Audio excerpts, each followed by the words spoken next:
Lauréat de plusieurs grands prix, en particulier récemment du Grand Prix de l'INSERM, Didier Raoult est internationalement reconnu pour ses travaux sur les bactéries pathogènes chez l'homme, en particulier les bactéries responsables du typhus, les rickettsia. La chloroquine pour contrer le coronavirus. C'est ce que semble démontrer une étude menée en Chine et relayée en France par le professeur Didier Raoult. Ils viennent de sortir leur premier essai chez les patients en montrant que c'est parfaitement efficace, si vous voulez, dans le traitement des gens qui ont des coronavirus. Nous, on utilise depuis une quarantaine d'années pour le traitement des infections avec des bactéries qui vivent comme des virus à l'intérieur des cellules. Donc c'est un médicament très connu dans la toxicité, très très bien connu et qui coûte rien, 10 centimes le comprimé. Un médicament accessible, disponible et facile à manipuler, utilisé contre le paludisme, mais qui ne convainc pas l'ensemble du corps médical. La chloroquine est un produit qui marche contre un parasite, non pas contre un virus, qui est le paludisme. Je crois que dans ces phases de traitement, il faut être très prudent et prendre les études une par une. Ce n'est pas une étude qui permet de généraliser forcément l'ensemble du traitement. La chloroquine est en plus un produit qui est quand même assez toxique, à forte dose. Il faut être prudent et laisser l'ensemble des spécialistes travailler sur des solutions thérapeutiques. Mais pour l'instant, la chloroquine n'a jamais traité un virus. Informé de l'effet que pourrait avoir la chloroquine, le ministre de la Santé affirme avoir fait remonter cette information à la Direction générale de la Santé, qui analyse désormais ses effets. Parmi les recherches de Didier Raoult, je voudrais tout d'abord citer sa découverte des mégavirus, des virus d'une taille anormalement élevée qui a surpris tous les observateurs et qui a mené à une véritable révolution dans ce domaine de la microbiologie qui est presque à l'interface entre la virologie et la bactériologie. Il y a un élément qui est important que je tiens à vous donner. Il y a quelques minutes, le professeur Didier Raoult, qui dirige l'Institut hospitalier universitaire de Marseille, Méditerranée Infectiologie, vient de dire que les Chinois avaient mis en évidence que le virus était sensible à la chloroquine. Ça répond in vitro à tous les coups. Ça veut Donc dire quoi? on savait déjà que ça agissait sur le SARS-CoV. Il y a des années, on l'avait vu, ils ont fait du repositioning, c'est-à-dire qu'ils ont pris d'anciennes molécules qui présentent aucun risque et ils les ont testées sur le virus. Et ça fonctionne à la chloroquine. Donc il le dit lui-même dans une vidéo qui titre « Fin de partie ». Et il dit que ça serait l'infection respiratoire la plus facile à traiter puisque répondant à la chloroquine. Expliquez-nous comment ça fonctionnerait pour soigner alors. C'est un antipaludin synthèse. Donc ils l'ont essayé, si tu veux, sur le virus et in vitro, le virus répond à la chloroquine, c'est-à-dire que avec 500 mg de chloroquine pendant 10 jours, on guérit. Et on améliore grandement, dit-il dans sa vidéo, l'infection. Donc on est sur une piste qui est une piste non négligeable et très importante et à suivre. Et c'est une molécule qui est utilisée pour quel type de pathologie habituellement? Le paludisme. D'accord. Donc on aurait trouvé une molécule qui pourrait nous prémunir de ce virus. Voilà, alors Donc il n'y aurait pas besoin de vaccin? Il faut rester prudent, mais si on en croit la vidéo de Didier Raoult mise en ligne encore une fois cet après-midi, ils sont sur on peut le prendre au sérieux. Oui, on veut oui. Et à quel moment on pourra dire il a raison, parce que vous dites c'est une piste d'infectiologie en France. D'accord, mais alors là c'est une piste. À quel moment on pourra dire officiellement voilà, c'est ça Il faut lui demander, mais lui devant un parterre, on entend qu'il y a des gens il parle à des gens, il donne une petite conférence devant des gens, il dit voilà, ça serait l'infection la plus facile à traiter. L'excellente nouvelle, c'est probablement l'infection respiratoire la plus facile à traiter de tout, la moins. Et donc, c'est pas la peine de s'exciter, il faut travailler. C'est pas la peine de s'exciter, de promettre les vaccins dans 10 ans, il faut travailler, voir les molécules potentiellement actives et qui sont immédiatement disponibles sur le marché. La seule chose que je vous dis, faites attention, il y aura bientôt plus de chloroquine dans les pharmacies. En fait, Didier Raoult est un chasseur et on pourrait presque dire un collectionneur de microbes. Plusieurs bactéries portent son nom et sa notoriété est encore plus attestée par le fait qu'un genre bactérien s'appelle Raoultella. Ma recherche est une recherche qui est basée sur la curiosité, elle est très ludique, je m'amuse beaucoup en faisant de la recherche et c'était la curiosité. Moi ce qui me plaît c'est de soulever la couverture pour voir ce qu'il y a dessous. Donc c'est ce que j'ai fait, je fais une recherche très exploratoire. Je n'avais pas pour objectif ni de sauver le monde, ni de trouver le médicament qui allait guérir l'humanité, c'est guidé, c'est très égoïste, c'est guidé par la curiosité. By the journal Nature, for by 2008, having then a credit of over 1,000 articles and citations against your name. And of course, more recently, according to the same source, 2015 this year, says you've published over 2,000 1,000 articles. Do you ever stop writing? No, Where does the passion come from? I don't know. Un livre maintenant pour nous montrer que tout ne va pas si mal. Il est signé du professeur Didier Raoult qui figure parmi les 100 scientifiques les plus cités dans le monde et qui est notre invité du 13h. Bonjour. Bonjour. Vous êtes microbiologiste à Marseille. Avec votre équipe, on vous doit, entre autres, la découverte d'une 60aine de nouveaux virus. Tout votre savoir, vous l'avez compilé dans ce livre qui fait sensation parce qu'il se veut, et là je vous cite, il se veut être l'antidote à la pire maladie du siècle, la peur, c'est-à-dire... C'est que actuellement les inquiétudes ont pris un tel niveau avec si peu de contre-pouvoirs que on finit par avoir peur de choses qui ne se sont pas passées ou que l'on prédit et on ne fait pas attention aux choses que l'on pourrait modifier pour gagner en qualité et en quantité de vie. Vous vous érigez en fait, oui, contre les marchands de peur, ceux qui prédisent sans cesse le pire, alors qu'il y a de bonnes nouvelles, lesquelles doivent nous rendre optimistes aujourd'hui. Si on regarde, il y a une fois par an un très très gros pavé qui est publié par le Lancet sur l'évolution de la mortalité et des maladies dans le monde. Et globalement, on meurt tous à la fin, bien sûr. Il y a 55 millions de morts par an. Compte tenu de l'augmentation de la population, on peut me dire qu'il y a de plus en plus de morts. C'est vrai. Oui. Mais si on regarde l'espérance de vie en général et la mortalité maladie par maladie, ce que l'on voit, c'est qu'on a une augmentation absolument spectaculaire dans tous les pays du monde de l'espérance de vie. Donc on meurt plus tard. Et y compris, il y a une diminution rapportée à l'âge du cancer, des maladies cardiovasculaires. Et donc on n'est pas du tout... Il y a quelques points dont je vous parlais qui sont des points qui sont inquiétants, pour lesquels il y a 2 ou 3 dans lesquels il y a une augmentation de la mortalité, mais pas du tout ce dont on parle. Et pour ça, une fois qu'on rapporte ça à l'âge, eh bien entendu, la mortalité diminue. Maintenant, il n'empêche que comme nous vieillissons, les maladies qui augmentent sont les maladies des sujets âgés, comme le cancer, mais simplement, on les fait 10 ans plus tard. Ici, médecins et épidémiologistes se réunissent une fois par semaine pour suivre l'évolution des microbes. Les chiffres proviennent des hôpitaux et des laboratoires de la région. Cette veille sanitaire lancée par Didier Raoult est unique en France. On l'a le Jansseni ? Après. À la vue des tableaux, le professeur demande une nouvelle piste de recherche. Jean-Marc, écoute bien Jean-Marc, ça va être c'est un peu sophistiqué. Voilà. On va prendre, si tu veux, les 20 bactéries les plus communes. On va leur regarder ce qu'est leur profil sauvage avec une dizaine de familles d'antibiotiques. Et tu vas nous calculer artificiellement, si on enlève des familles antibiotiques, quelle est la chance que l'on ait des 1 multirésistants, 2 extrêmement résistants, 3 totirésistants. Pour Didier Raoult, le problème de la résistance aux antibiotiques ne mérite aucun affolement. Avec ses équipes, il a démontré que les molécules d'anciens médicaments donnaient de très bons résultats. C'est vrai qu'on est à un grand débat actuellement qui est devenu une des nouvelles grandes peurs du XXIe siècle sur les bactéries qui résistent à tout. Et nous, on a les données pour dire que c'est un mensonge, que c'est pas vrai. C'est pas vrai du tout.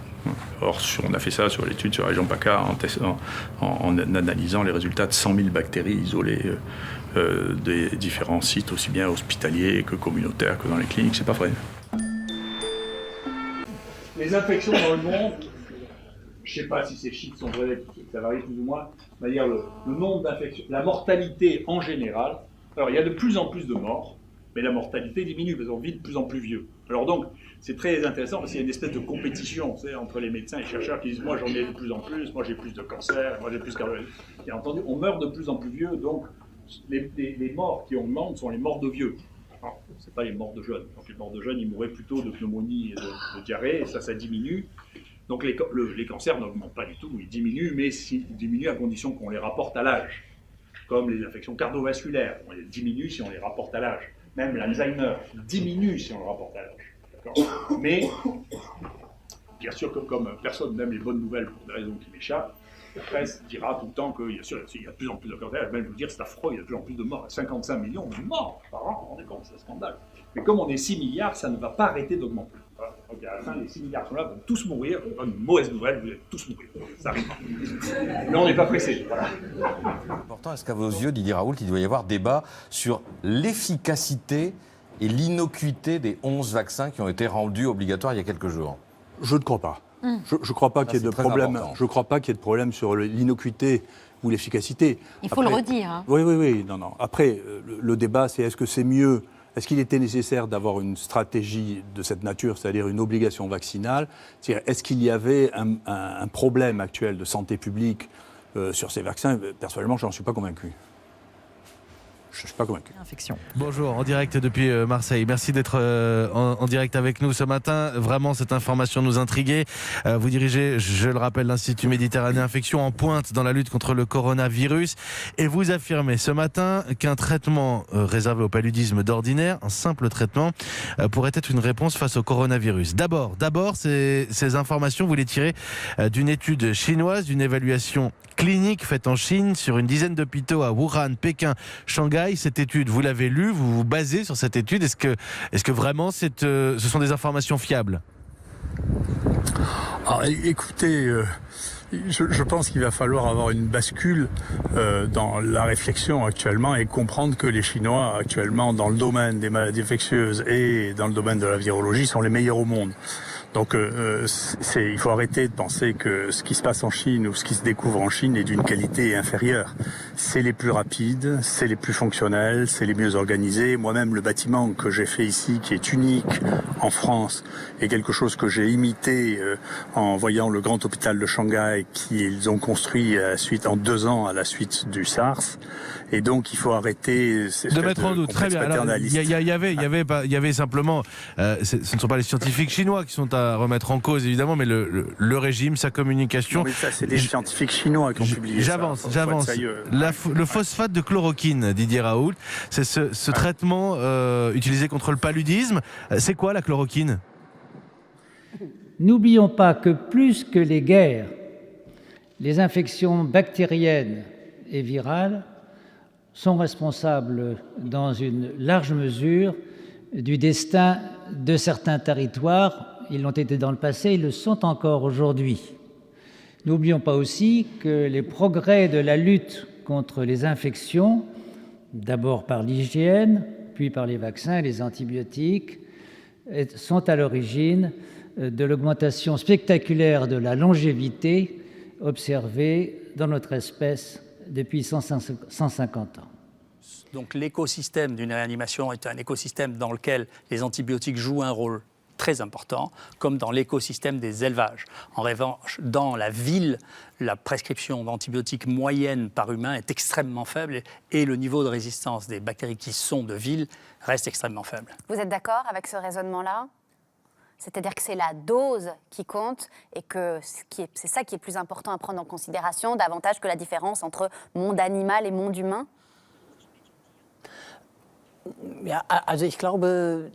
Oui, bon, bien sûr, c'est une question de dose. Le professeur Raoult a parfaitement raison. Mais ce que nous constatons, c'est cette diffusion accrue du phénomène. Les résistances existaient déjà depuis longtemps, et il est rare de voir apparaître de nouvelles résistances. Mais le constat, c'est qu'avec cette augmentation des doses, que ce soit en médecine vétérinaire ou en médecine humaine, ces résistances se répandent et se manifestent aujourd'hui de manière beaucoup plus fréquente. Elles existaient déjà de façon isolée, mais désormais elles se diffusent chez les humains, y compris chez des personnes qui n'ont jamais pris d'antibiotiques, parce qu'elles sont transmises par les animaux, et c'est ça le point décisif. Alors c'est ça en effet qu'on a envie de comprendre, parce qu'on entend votre scepticisme à vous. Alors prenons un autre chiffre qui est abondamment cité dans le film, 25 000 décès en Europe chaque année qui seraient liés aux multirésistance. Est-ce que vous validez ce chiffre? Qu'est-ce que vous constatez, vous, dans votre pays, c'est-à-dire en France, à Marseille et dans votre hôpital, dans votre centre? C'est un fantasme mathématique. C'est-à-dire les gens qui font ça sont dans un bureau, ils n'ont pas vu de malade, ils n'ont pas vu de bactéries, et ils déduisent à partir d'un certain nombre de chiffres qu'ils prennent à droite et à gauche des spéculations qui sont des modèles mathématiques avec des écarts qui sont absolument Sauf que là, on n'est pas dans une projection pour 2050. On est sur le temps présent. Même maintenant. Moi, je peux vous dire. Et donc, moi, je souhaite, si le ministère pense qu'il y a vraiment un problème avec la mortalité pour les maladies infectieuses par bactéries multirésistantes, qu'il y ait une déclaration obligatoire. On va compter, on va bien voir. Si on trouve que c'est le plus gros problème de santé publique... alors parlons de chez vous, de ce que vous observez. Vous en voyez Zéro mort. Jamais de décès pour bactéries multirésistantes, ça n'existe pas. Il n'y a même pas de bactéries multirésistantes du tout. Et nous, on vient de publier un papier sur 100 000 antibiogrammes, c'est-à-dire 100 000 bactéries testées, et j'ai un cours de travail, un papier sur 600 000 antibiogrammes de toute la région PACA, d'accord ? Alors, pour essayer d'éclairer ce qu'on appelle... Donnez-nous des cas précis. pour essayer d'éclairer ce que l'on qualifie de bactéries multirésistantes. Ce qui ne veut rien dire, bien sûr, parce qu'il y a des bactéries qui sont multirésistantes naturellement et d'autres qui le sont de manière acquise. Parlons de termes qui parlent à tout le monde. Voilà. Septicémie, infection nosocomiale, staphylocoque, vous en voyez, ça veut dire qu'il y a toujours... Vous finissez toujours par trouver le bon antibiotique, pour parler clairement. Mais non seulement ça, mais on a fait... Moi, j'ai posé la question aux réanimateurs avec qui je travaille à Marseille, ils m'ont tous dit la même chose, 0 mort. Et j'ai dit, écoute, on va faire une lettre pour répondre à cette question au Lancet, Infectious Disease, qui a été publiée depuis. Est-ce que tu peux demander à d'autres villes, au moins une dizaine de villes? Il m'a dit, mais je peux faire mieux, je vais écrire aux 350 réanimations françaises. Donc il a écrit aux 350 réanimations françaises, 250 ont répondu, en leur disant, depuis 10 ans, combien de fois avez-vous été confronté à un malade intraitable? Il y a 42% des réanimations qui ont répondu en disant 0, et il y a 47% des réanimations qui ont dit en 10 ans entre 1 et 5 fois. Alors arrêtons-nous là, parce que ce n'est pas rien ce que vous êtes en train de nous dire, ça remet beaucoup en question les thèses du film. Tim Ekmans, pour vous aussi, aujourd'hui ce n'est pas vrai, on ne meurt pas dans nos pays développés, France et Allemagne, pour des bactéries multirésistantes? Non. Sur ce point, je ne suis pas d'accord avec le professeur Raoult. J'ai participé aux publications en question. Et je suis donc, de fait, l'un de ceux qui sont assis à leur bureau et qui analysent ces données épidémiologiques. Didier Raoult s'intéresse aujourd'hui à des sujets qui concernent, comme cela a été dit il y a un instant, les bactéries du tube digestif. C'est un domaine considérable qui suscite beaucoup de recherches, mais grâce à son talent, à son expérience, je dirais même à son audace, Didier Raoult va l'aborder de façon tout à fait originale, en s'attachant particulièrement à l'étude de bactéries difficiles à étudier, telles que les archées ou les cellules bactériennes nucléées. Il utilisera pour cela les méthodes de séquençage génomique. Vous avez un chapitre en finir avec les vaccins inutiles. Donc vous pensez, Didier Raoult, qu'il y a des vaccins inutiles? Je pense que depuis un certain temps, non seulement c'est inutile, mais heureusement c'est plus dangereux parce que depuis 1 an, l'OMS a enfin récusé le vaccin contre la poliomyélite vivant. Bien sûr, je pense que le vaccin contre la poliomyélite est un vaccin qui est devenu inutile depuis très longtemps. Vous savez combien il y a de cas de poliomyélite autochtone en Europe depuis 40 ans? Oui. 0. Et quelle est la couverture vaccinale? Il n'y a peut-être pas un lien? C'est 97% non, en France. Non, ça circule. Si ça circule plus, c'est peut-être parce que justement les gens sont très vaccinés, non? Je suis content que vous vouliez m'expliquer la poliomyélite, mais je vais vous l'expliquer. Non, la couverture vaccinale. Non, il n'y a pas de poliomyélite qui circule en Europe depuis 40 ans. Il n'y en a pas. Parce qu'il y a une énorme... Peut-être parce qu'il y a une bonne couverture vaccinale. Encore une fois, je suis content que vous m'expliquiez une maladie transmissible. C'est une maladie qui est liée au péril fécal, la poliomyélite essentiellement. Donc une des raisons, la plupart des maladies qui sont dues au péril fécal ont diminué d'une manière extrêmement significative. Une des raisons, donc la vaccination a joué un rôle, comme elle a joué un rôle, personne ne conteste qu'elle ait joué un rôle dans l'élimination de la variole. Le problème, c'est que pour rentrer dans le détail de la poliomyélite, puisque je vois qu'elle vous intéresse, il y a 3 virus de la poliomyélite. Il y en a un qui est considéré, le 1 est considéré comme étant complètement éradiqué par l'OMS. L'autre, le 2, est considéré comme ayant disparu de la surface de la Terre depuis plusieurs années. Il reste du circule du 3 et uniquement au Pakistan, en Afghanistan et au Nigeria. D'accord ? Donc il n'y a pas, en revanche, les seuls cas autochtones que nous ayons eus de poliomyélite ces dernières années en Europe sont des révertants du virus vivant que nous utilisions et qui vient seulement d'être éliminé par l'OMS depuis 1 an. Donc c'est les choses qui existent, tout ça. J'entends, mais c'est un vaccin combiné DT polio, diphtérie, tétanos, poliomyélite, qui est largement répandu en France et qui a prouvé son efficacité. Oui, mais c'est le temps. Vous savez, vous dites vous-même dans le bouquin qu'il n'y a pas de risque en plus. Donc pourquoi prendre le risque de cesser cette vaccination si ce vaccin ne provoque pas de risque encore une fois, si vous voulez, parce que de la même manière qu'il y a maintenant 40 ans, il a fallu abandonner la vaccination contre la variole parce qu'il n'y a plus de variole. Mais la variole a été déclarée disparue de la surface de mais la France a été un des derniers pays à faire la vaccination contre la variole quand elle avait disparu de la surface. Il restait quelques cas de variole qui restaient en Afrique noire et c'était les seuls endroits dans lesquels il restait. Donc il y a bien un moment, si vous voulez, c'est une chose qui est évolutive. Je suis étonné que vous soyez si conservateur. Les choses sont aussi difficiles. On nous parle si souvent du principe de précaution. Pourquoi est-ce qu'on ne l'appliquerait pas dans le cas des vaccins? Non, mais globalement, si les gens décident individuellement ou si leur médecin... Donc moi je continue à penser, mais j'ai sûrement un biais, vous êtes journaliste, moi je suis médecin. Moi je considère que c'est les médecins qui doivent prescrire les vaccins. Voilà, c'est ce que je pense. C'est les pédiatres et c'est les médecins. Je pense que c'est la seule manière de faire. Et je pense que s'il y a quelque chose qui doit être obligatoire, je pense très sincèrement, c'est qu'on devrait tous avoir une consultation annuelle de prévention sur la vaccination avec des mises à jour qui seraient faites par l'État sur, voilà, ici nous risquons ceci, ici vous risquez cela. Et je vous assure que si on faisait ça, les gens feraient vacciner leurs enfants contre la varicelle, la grippe et contre le rotavirus. Est-ce que le taux de couverture vaccinale baisse en non, dessous, non, mais pour l'instant, ce qu'on a du seuil d'immunité de groupe qui permet de protéger une population. Non, mais d'abord, le seuil de l'immunité de groupe, c'est un truc qui est une formule mathématique dont jamais personne n'a démontré que c'était vrai ou pas vrai. Actuellement, on a un taux de couverture qui est de 90%.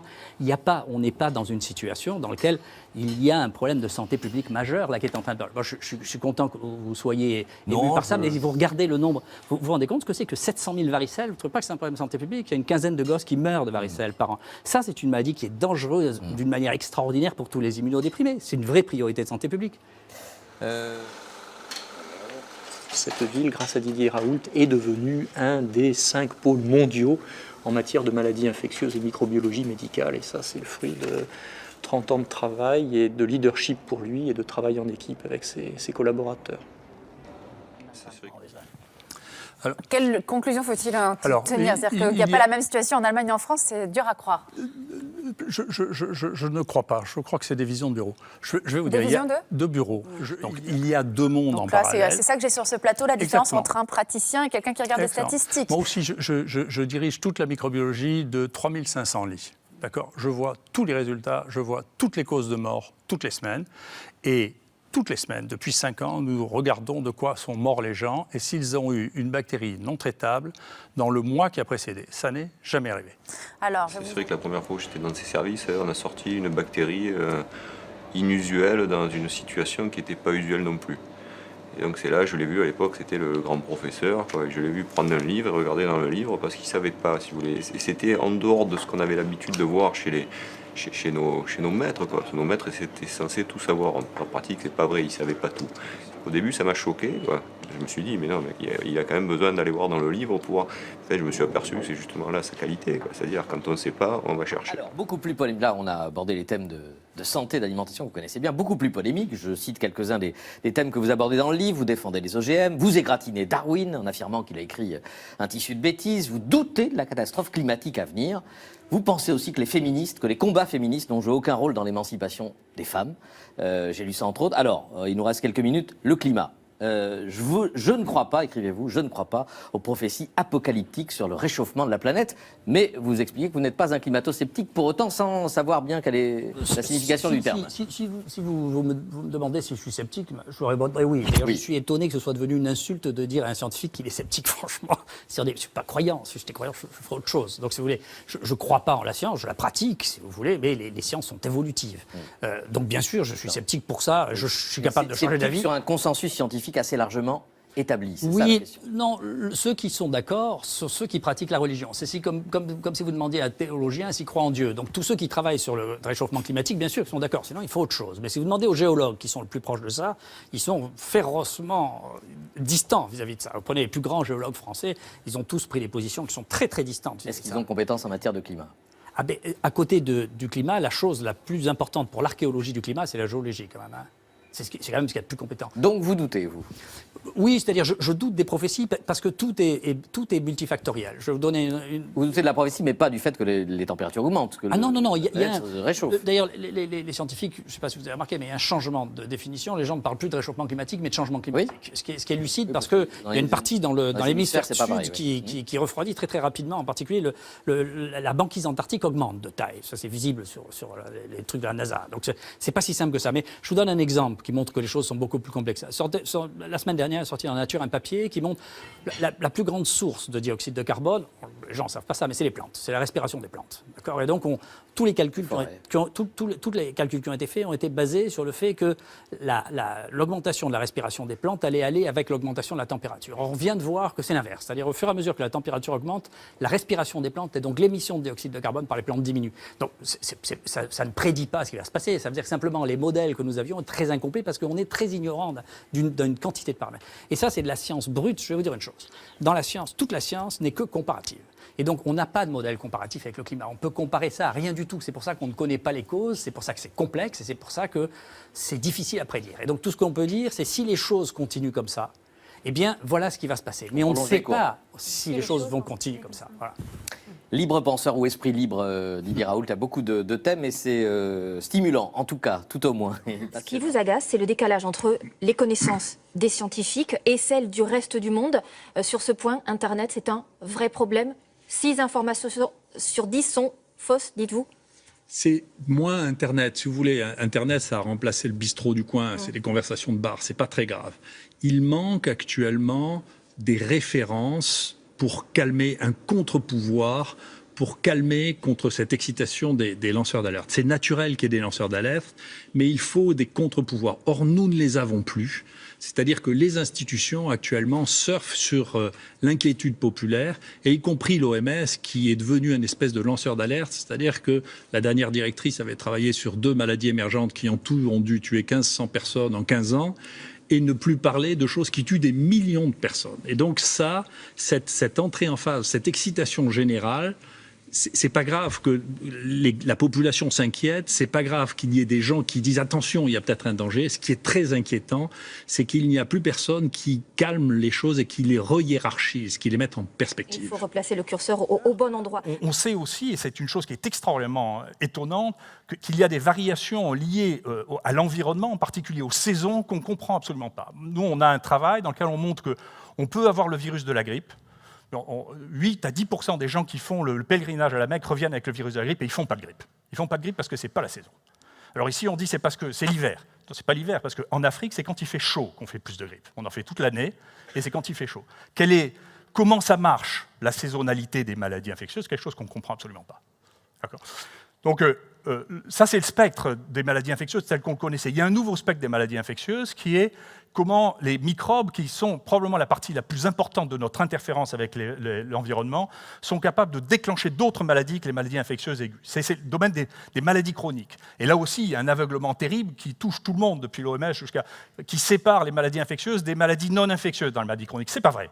En réalité, au moins 25% des cancers sont commencés par une infection microbienne. On vient d'en décrire une dans un lymphome, qui était inconnu jusqu'à maintenant, mais le cancer de l'utérus, le cancer de l'anus, le cancer de la gorge, le cancer du foie, tout ça sont des maladies, le cancer de l'estomac, tout ça c'est des maladies qui sont déclenchées par une infection. Et donc qui amènent à une réflexion à ne plus séparer les maladies infectieuses des maladies non infectieuses. Il y a celles dont on sait qu'elles sont infectieuses, celles dont on ne sait pas si elles sont infectieuses. Ça, c'est reconnaître son ignorance. C'est pas dire que ça n'est pas infectieux. Donc c'est un vrai problème. L'obésité, moi j'ai un cas exceptionnel, mais j'ai un cas qui avait une infection, y compris une infection du cerveau, dont j'ai guéri de l'obésité en lui donnant 1 mois d'antibiotiques. J'ai guéri. D'accord ? Donc ça existait. Et enfin, je voudrais terminer sur les vaccins et les thérapeutiques. Les vaccins, si nous ne nous adaptons pas aux besoins de la population rejettera de plus en plus les vaccins, donc il faudra bien écouter et se focaliser sur ces besoins. Et pour les thérapeutiques, il nous faudra bien trouver des modèles d'utilisation de l'ensemble de notre panel, et pas seulement ceux qui sont récents, innovants et qui rapportent beaucoup d'argent. Il nous faudra aussi utiliser tout le capital qu'ont accumulé les bactéries pour nous aider à traiter les maladies infectieuses. Merci. Quand on regarde le débat sur la vaccination, il faut regarder qui est l'émetteur et qui prend des risques. Eh bien, je prends les risques que je dois prendre pour sauver la vie des enfants et je l'assume. Quand on prend la décision de désinformer l'opinion publique, qu'on fait circuler des fausses informations et que des familles hésitent et ne font pas vacciner leurs enfants, et que ces familles perdent un enfant de méningite, aujourd'hui, elles ne peuvent pas se retourner contre ces distilleurs de mauvaises informations. Elle a raison. Vous savez, moi, encore une fois, hein, d'abord, je ne conseille pas la ministre. J'ai fait dans mon temps, j'ai conseillé Jean-François Mattei, il y a 15 ans de ça, je lui ai conseillé, y compris sa vaccination. Ce n'est pas les conseils que je lui donnais. Donc, ce n'est pas les conseils que je donne, je pense la même chose. Je connais bien les vaccins. Après, la ministre est dans une situation qui n'est pas la mienne. Moi, ça fait 40 ans que le pays me paye pour travailler sur les maladies transmissibles. Je pense que j'ai le devoir de transmettre, parce que je suis un enseignant, ce que je crois savoir. Et je le fais. Je ne suis pas dans le temps immédiat de la décision politique, ni de l'information journalistique d'ailleurs. Hein. D'ailleurs, c'est pour ça que les livres, ça reste. Non, mais vous avez raison, c'est un débat qui traverse un grand nombre de pays avec des choix. La France n'est pas complètement isolée d'ailleurs dans cette position. En Italie, il y a 10 vaccins obligatoires. L'Australie a même adopté une mesure qui fait que les parents d'enfants qui ne sont pas vaccinés sont privés d'allocations familiales. Enfin voilà, il y a des politiques de santé publique effectivement qui sont adoptées ici et là. Mais enfin, globalement, il y a quand même un consensus scientifique pour dire qu'il faut maintenir un niveau de couverture vaccinale pour que l'efficacité puisse continuer à... Oui, pour les maladies qui circulent, c'est très clair.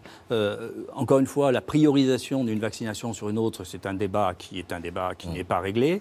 Il n'y a pas, d'ailleurs, c'est pas moi qui... J'ai beaucoup regretté de ne pas l'avoir fait, d'ailleurs, mais dans Libération, il y avait un très joli travail qui montrait quelle était la couverture vaccinale en fonction du fait qu'il y avait une obligation ou qu'il n'y en avait pas. Il n'y a pas de différence. Il n'y a pas de différence. C'est pas vrai. C'est-à-dire, et si vous voulez, un des exemples que l'on a actuellement, qui est un exemple qui est intéressant, c'est celui de la Californie, où à la suite, en Californie, il y a une partie de la population qui est très New Age, très anti-vaccin. Parmi les gens les plus cultivés, hein, c'est assez étrange, mais c'est comme ça. Et il y a eu une épidémie de rougeole très importante à Disneyland, qui a amené une réaction du gouverneur de la Californie, qui a rendu obligatoire. Alors, il y avait jusque-là des possibilités de dispense pour des raisons religieuses ou personnelles qui ont été éliminées. Et il y a maintenant des villes actuellement, alors au début ça a fonctionné, maintenant il y a des villes actuellement en Californie dans lesquelles il y a jusqu'à 30% de gens qui ont théoriquement des incapacités médicales, des contre-indications médicales qui sont probablement inventées, qui sont probablement liées à une réaction. C'est pas si simple, je crois, hein, mais encore une fois, chacun est dans son métier. La ministre de la Santé, elle décide de trucs, et moi j'appliquerai la loi, parce que j'applique la loi en général. Maintenant, ça ne m'empêche pas de réfléchir, jamais personne ne m'a empêché de réfléchir, et de réfléchir ne m'empêche pas d'écrire. Donc je continue à écrire, à dire ce que je pense, et puis on verra bien avec le temps. Merci. Merci Didier Raoult. On peut ainsi espérer qu'à partir de ces études, on pourra compléter le répertoire des bactéries composant la flore microbienne du tube digestif, ce qui est d'une importance essentielle quand on connaît le rôle central du microbiote intestinal dans le contrôle de la survenue de maladies métaboliques, de l'obésité, du diabète de type 2, des maladies allergiques et auto-immunes, et même du fonctionnement du système nerveux central. Tout laisse penser que les travaux de Didier Raoult pourront également contribuer, par l'étude des voies de synthèse au sein de ces bactéries, de trouver de nouvelles molécules et qui pourraient devenir à terme des médicaments dans de très nombreuses maladies. Le grand truc, alors ça fait scandale beaucoup chez les gens qui font de la recherche fondamentale sur ces domaines, parce que j'ai déjà dit, après avoir reçu le financement pour l'IHU, on m'a demandé de dire quelle était les grandes priorités, c'est exactement la même diapositive.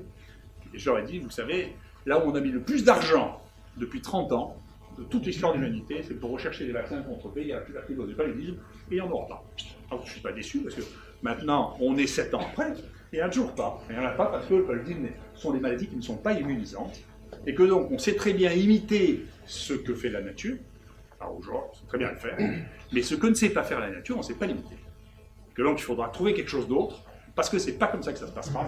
Et c'est pas d'ailleurs comme ça que s'est passé l'immunité vis-à-vis de ces maladies dans le passé. Je vous en dirai un mot, ça n'est pas par les vaccins que vous arriverez à le faire, mais par d'autres mécanismes. Et plus récemment, un des chercheurs les plus connus de Chine, M. Zhong, vient de dire que quand on était sous traitement par chloroquine, la durée de portage du virus était aux alentours de 4 jours. Donc ça diminue probablement aussi la durée de portage du virus. Et celui qui rapporte ça, c'est le pneumologue chinois le plus connu au monde, qui on a appelé le héros du SARS, Zhong. Et maintenant, ces recommandations font partie des guidelines de la République de Chine pour le traitement des pneumopathies avec le nouveau coronavirus chinois. Donc, sauf à dire que les Chinois ne savent pas travailler, sont incapables, je ne peux pas faire autrement que de dire que les Chinois ont dit ça et que comme personne ne pourra démontrer que ça n'est pas la meilleure solution parce que personne n'a autant de malades, eh bien, il faut adopter cette solution parce que c'est la meilleure pour les patients compte tenu de l'état de connaissance. Pour le professeur Raoult, la recherche chinoise au cours des dernières années est en train de porter ses fruits. De fait, cette épidémie de coronavirus ne sera pas difficile à éteindre. La mesure la plus efficace, et j'ai entendu que le gouvernement chinois ait fait ça, que l'on connaisse actuellement, c'est le lavage des mains. Le fait de se nettoyer les mains, c'est plus important de se nettoyer les mains que de se promener avec des masques. Ça c'est très important.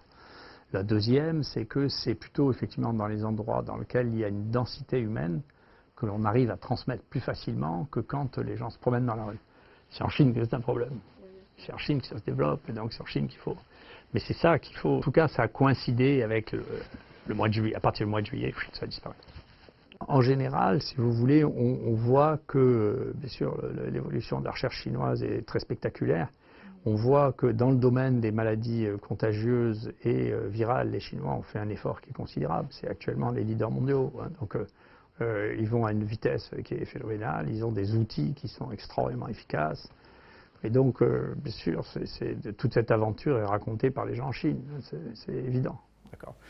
Donc, mais les États-Unis vont prendre une position absolument dominante à partir de la Deuxième Guerre mondiale. Et vous voyez ici que dans le temps 89-93, les États-Unis représentent 38% de la connaissance. C'est quand nous, on était jeunes, on allait là-bas, c'était la Mecque de la science, les campus étaient ouverts, les bibliothèques étaient ouvertes, des choses qu'on ne voyait pas, c'était une vitalité extraordinaire. Mais déjà à l'époque, moi j'étais à Bethesda, aussi, enfin, à côté de Washington, au NIH, il y avait 50% des chercheurs n'étaient pas nés aux États-Unis. C'est-à-dire que la source des chercheurs n'étaient pas les Américains déjà.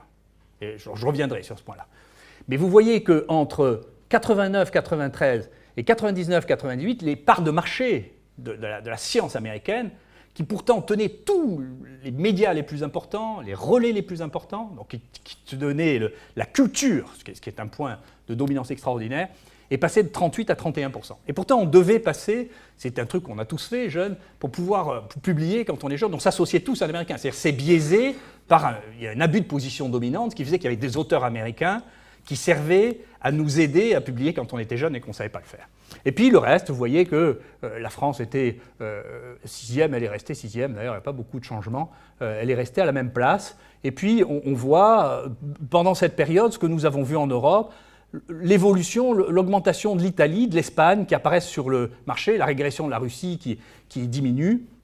Et puis on commence à voir apparaître la Chine déjà ici, en 5e position, qui est passée devant la France. Et puis l'Inde qui émerge, et la Corée du Sud qui est passée de 0,4 à 2,4. Donc c'est une évolution déjà qui s'est fait, qui est spectaculaire. Mais à cette époque-là, pendant cette période 99-2008, le nombre moyen de publications par an, pendant ces 10 ans, était de 1 million de publications par an.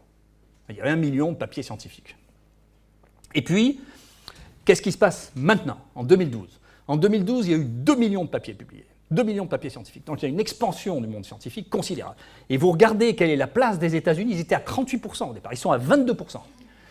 La diminution de part des marchés américaine est plus importante que celle qu'on a vue dans la France pendant tout le 19e siècle. Donc c'est une régression considérable. Regardez la Chine qui est devenue deuxième. La Chine produit, c'est la première fois depuis la Deuxième Guerre mondiale qu'un pays produit la moitié de la science des États-Unis. La Chine a produit en 2012 la moitié des publications des États-Unis. Le Japon s'est écroulé. Le Japon était aux 2e place depuis des années. Le Japon a une régression économique et une régression scientifique qui est colossale. Et vous voyez qu'il est passé maintenant à la 5e place. La France est toujours à la 6e place, mais si le Japon continue à se casser la figure, on va peut-être arriver à le dépasser. Mais surtout, regardez ça, parce que ça, en regardant ces données, ça fait 15 jours que j'ai fait ça. Les choses qui m'ont le plus surprise, je les avais vues au niveau de mon journal, au niveau des maladies infectieuses et microbiologie, mais je n'avais pas vu, j'avais fait ça en 2010 et 2011, et les choses ont, je vois le nombre d'articles que je reçois, mais regardez, dans les 20 premiers, vous avez maintenant la Turquie et l'Iran. L'Iran produit autant de sciences que la Russie. D'accord ? Le monde change. Extraordinaire. L'Iran fait une impulsion majeure sur toutes les sciences. Aussi bien la médecine, vous entendez parler que des réacteurs nucléaires et de la bombe atomique. Non, sur toutes les sciences. sur toute la médecine, la biologie, sur toutes les sciences. Le monde change de manière brutale. Ils ont fait sortir, attendez, la Turquie et l'Iran sont passés devant la Suède, qui était notre modèle à tous de science quand même. Hein. Donc les choses vont très très vite. Les choses sont en train de changer à une vitesse extraordinaire, et c'est probablement la réponse à Baxter. Cette puissance, cette volonté de faire de la science et de la recherche est quelque chose qui s'associe avec un dynamisme et une adaptation administrative et politique qui n'a plus lieu chez nous. Et je vais vous montrer jusqu'à quel point c'est inquiétant, et pour ça je ne crois pas beaucoup que c'est les politiques qui vont nous résoudre le problème. Alors on sent un peu votre enthousiasme ce matin, on sent moins celui du ministre de la Santé Olivier Véran. Hier soir sur BFM TV, il était très prudent, il disait qu'il fallait attendre les études sur le patient qui reste encore à déterminer. Non, il y a, c'est un peu complexe, mais il y a une étude, bien entendu, je lui avais signalé très tôt que la chloroquine, dès qu'il m'a contacté, ce ministre m'a rapidement, on est rapidement rentré en contact pour que je lui dise ce que je pensais. Mais actuellement, si j'ai réagi comme ça, c'est parce qu'il est sorti un papier. Alors ce papier est essentiellement, il y a le résumé qui est en anglais, mais il est essentiellement en chinois. Alors donc, parce que les Chinois, pour publier plus vite, et puis c'est eux qui sont concernés, ont publié ça en chinois. Mais c'est bien les malades qui ont été testés. Hein. Simplement, ce papier chinois, comme j'en ai discuté avec le directeur général de la santé, est en chinois, donc il laisse quelques problèmes d'interprétation. Mais maintenant, vous savez, avec Google Translation, on traduit ça en un français approximatif et on arrive à le lire quand même. C'est moderne, vous savez. Ce qui montre une chose de plus, c'est que les Chinois commencent à mépriser nos voies traditionnelles de publication pour utiliser les leurs, qui finalement sont celles qui comptent le plus pour eux. Et comme ils ont un public d'1,6 milliard d'habitants, ils n'ont pas tellement besoin de publier dans les journaux américains ou anglais. Vous voyez. Merci Didier Raoult. On va évidemment suivre un tournant très important de la science, dites-vous. On va évidemment suivre cette évolution, donc la chloroquine efficace peut-être contre le coronavirus. Merci infiniment d'avoir été avec nous ce matin dans Première Édition, Didier Raoult. On est en train de découvrir une partie du monde qui nous est complètement inconnue. Et donc, si vous voulez, les gens qui réfléchissaient à faire une synthèse sur l'homme et sur le vivant, c'est un peu comme les géographes qui faisaient des cartes avant Christophe Colomb. Vous voyez. Donc il faut arrêter de faire des cartes et des théories pour l'instant. Et donc il faut essayer de revenir ce qu'on est en train de découvrir, ce qu'on a sous les yeux, complètement effarant. Si vous voulez. Donc on ne l'avait pas vu, on ne le savait pas. Voilà. Et donc ça change toute la manière de penser, toute la manière de réfléchir. Vous voyez, il y a une chose qu'on sait depuis peu de temps. Voilà, le placenta des femmes, ça vient d'un rétrovirus, comme le virus du sida, qui s'est implanté chez les mammifères il y a des millions d'années. Voilà. On ne savait pas ça. C'est les virus qui nous ont appris à faire le placenta. C'est comme ça. Ça, c'est de la découverte. Donc, toutes les théories que vous pouviez avoir avant ça. Et donc, on est dans une époque, effectivement, de découverte, dans laquelle il est essentiel de transmettre ce qu'on découvre tout de suite, qui amène une accélération des choses, parce que ça change la perception du monde, et que le monde scientifique, actuellement, est en ébullition dans la connaissance. Il y a une ébullition considérable. Hein. Je voudrais juste vous poser aussi une question, une vitesse d'action du côté chinois, on le comprend bien, à suivre côté européen, côté français. Je voudrais juste vous consulter sur des travaux de certains de vos confrères, en l'occurrence de plusieurs infectiologues qui estiment que Covid-19, le coronavirus, pourrait à terme devenir s'installer comme une maladie respiratoire qui reviendra à chaque saison, un peu comme les grippes qu'on connaît ou la gastro-entérite. Est-ce que le coronavirus peut devenir une maladie saisonnière ? Vous savez, j'ai l'habitude de dire, pour les prédictions, c'est juste à côté de chez moi, c'est Nostradamus. C'est à Salon, c'est pas à Marseille. Pour le reste, si vous voulez, nous avons 13 virus respiratoires saisonniers qui reviennent tous les ans.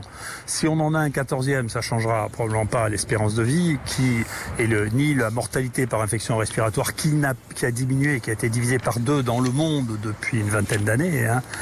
Donc ça n'arrête pas de diminuer, en particulier parce que contrairement à ce qu'on dit, il faut donner des antibiotiques dans les infections virales respiratoires graves, parce qu'ils meurent souvent de co-infection avec des bactéries. Donc il y a quelques grandes bêtises qui sont répétées, auxquelles il faudra faire attention. D'ailleurs, les bons médecins, quand il y a des grippes graves ou des infections virales respiratoires, donnent des antibiotiques, et on a prouvé chez les enfants que donner des antibiotiques diminuait la sévérité des infections virales respiratoires.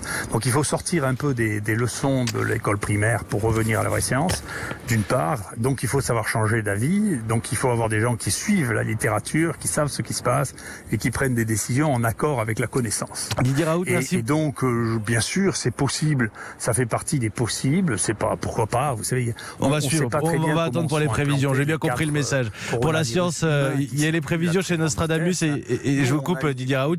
Il y a les prévisions chez Nostradamus et la science ce matin avec vous sur Europe 1. Je crois qu'il ne m'entendait plus à la toute fin, en liaison en direct depuis Marseille, Didier Raoult, que je remercie avec...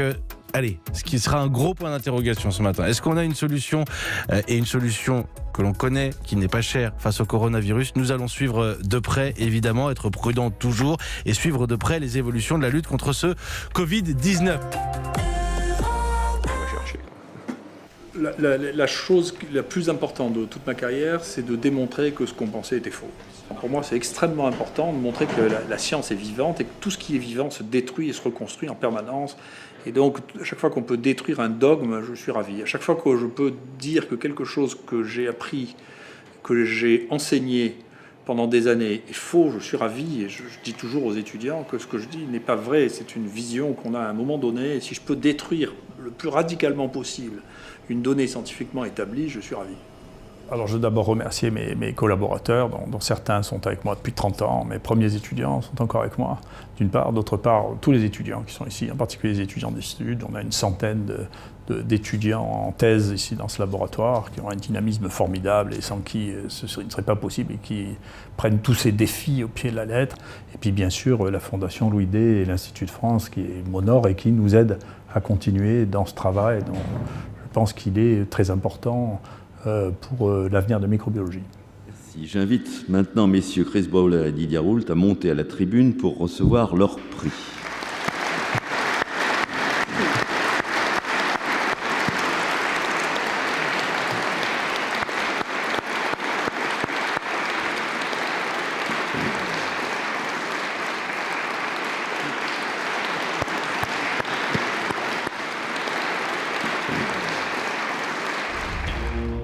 C'est la chasse à la peur qui referme nos cœurs. Laissons-nous donc guider vers les routes sans guichet. Le nouveau monde, c'est nous, c'est